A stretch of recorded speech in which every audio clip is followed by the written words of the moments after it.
Original காளாக நமக்கு வாங்கி சாகுபடி பண்ணுங்க.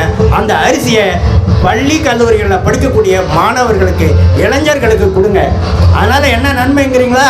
மூளைக்கு ரத்த ஓட்டம் செல்லும், ஆக்சிஜன் செல்லும், நல்ல தூக்கம் வரும், படித்தது மறக்க மாட்டான். எங்கேயாவது புத்த பிடிச்சி தீவிரவாதியாக மாறி இருக்கிறானா? சண்டை போட்டிருக்கானா? துப்பாக்கி ஏந்தி சுட்டுருக்கானா? புத்தம் சரணம் கச்சா அப்படின்னு 3 வார்த்தையை தான் சொல்லிட்டு இருப்பான். அமைதியான தூக்கம் வரும், சாந்த குணம் வரும், ஒருத்தனை அடிச்சிக்க மாட்டான். அப்போ அவங்க பிள்ளைங்க நல்ல அறிவாளியாக இருக்கணும்னு சொன்னால் காளா நமக்கு அரிசி வாங்கி கொடுங்க, காளா நமக்கு நெல் வாங்கி சாகுபடி பண்ணுங்க.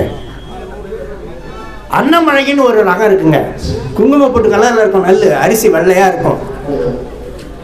மதிய நேரத்தில் சுடுசாதில் கொஞ்சம் தயிரை போட்டு அப்படி பசங்க அப்படி சாப்பிட்டுட்டே இருந்தீங்கன்னா தட்டில் இருக்கிறத பூராவும் சாப்பிட்றதுக்கு முன்னாடி நீ அவன் தூங்கிடுவேன், தட்டி எழுப்பி விடுவாங்க.